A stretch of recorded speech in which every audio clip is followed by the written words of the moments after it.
This is the story about our American Revolution. British General Lord Cornwallis could not suppress the American rebellion in the South. Frustrated by losses at Kings Mountain, Cowpens, and Guilford Courthouse, Cornwallis moved his army north to Virginia in an effort to turn off the spigot of French aid that was helping fuel the American resistance. By establishing a military base of operations at Yorktown, Cornwallis could be reinforced by British Royal Navy supply ships, vessels that were soon engaged in a fierce naval battle off the Virginia Capes. While French and British ships battled for control of the Chesapeake Bay, Generals George Washington and Rochambeau were marching their troops and wagon trains south through Virginia to lay siege to Yorktown, entrapping Cornwallis and his entire army. This is the story of that march.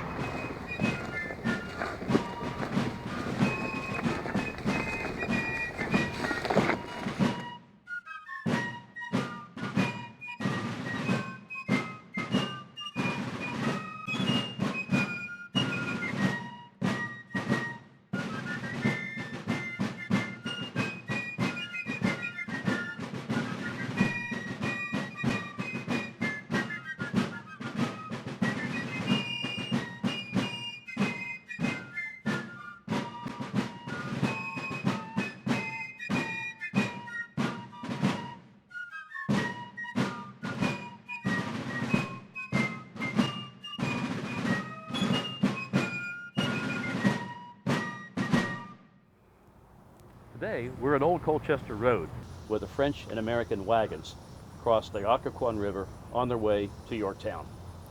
Now, I'm also joined by Bob Seeley. Bob, it's good to have you with us today. And once again, can you tell us about the importance and the significance of Old Colchester Road?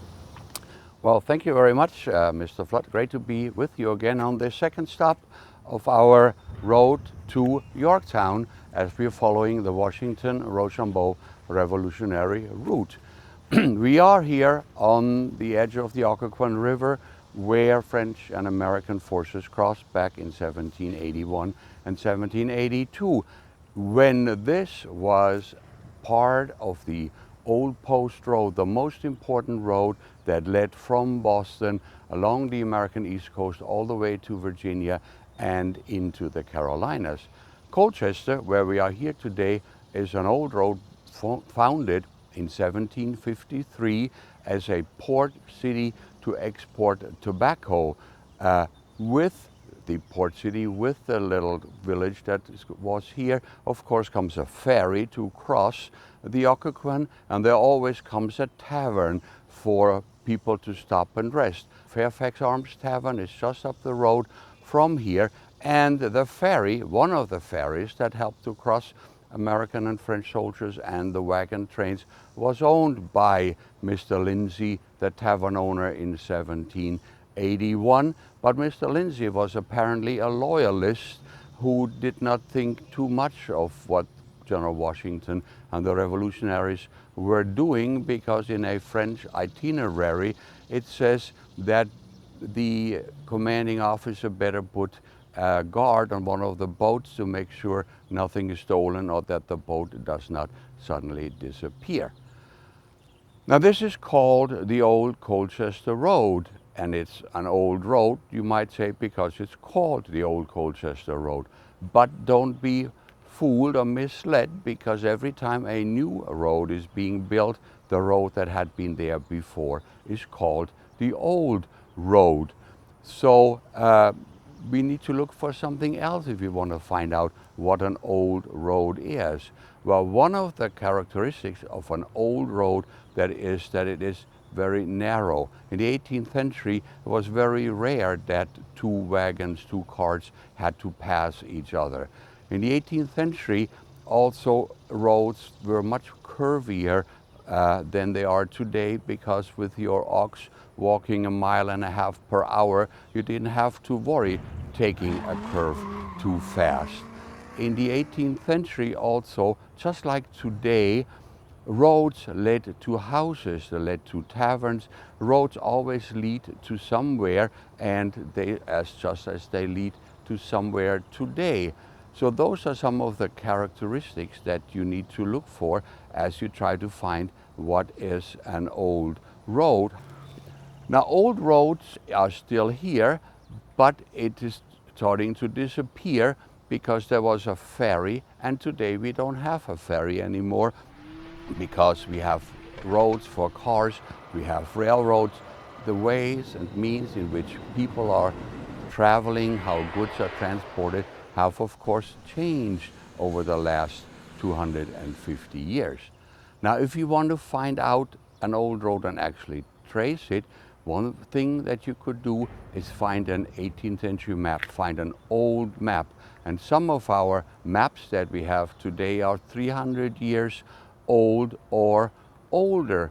Now, these old maps, of course, weren't very precise, not like they are precise today. And that's in part because in the 18th century, and even General Washington's Continental Army didn't have very good map makers. Yeah, General Washington was a surveyor. He was trying to lay out land and land plots, but that's not the same thing, of course, as laying out a road or measuring a road where it leads, which means that the best old 18th century Revolutionary War road maps that we have were actually drawn by French engineers that came with General Rochambeau over here. These maps are all available online today in the Library of Congress, for example, where you can look those up. And then you get yourself one of these 18th century maps and get a modern map, and maybe you can print them out and lay them next to each other and try and find spots on the map that you're familiar with. What would you be looking for? Well, you would be looking for houses or sites or buildings that don't have changed, that have not changed over the last 250 years. Like at the end of the road here, going north toward Washington, for example, is Pohig Church. The church was there in the 18th century and is still there today. Like the Fairfax Arms Tavern that is up the road here, that was still there in the 18th century. Or Ripon Lodge was there in the 18th century. And so you get some fixed points and then find those on your 18th century map, on your modern map. You'll be surprised. It should be some fun. And I hope I will see you then as we're following George Washington and the Comte de Rochambeau on their way to Yorktown after we have brought them across the ferry here on the ferry owned by Mr. Lindsay, the man of questionable allegiances during the War of Independence. Thank you much. Bob, thanks so much for sharing your insights on this particular historic site. To our viewers, thank you for watching. Join us next time when we visit the old mill house in Occoquan, where also a crossing occurred. On behalf of the Real American Revolution, this is Randy Flood. So long for now.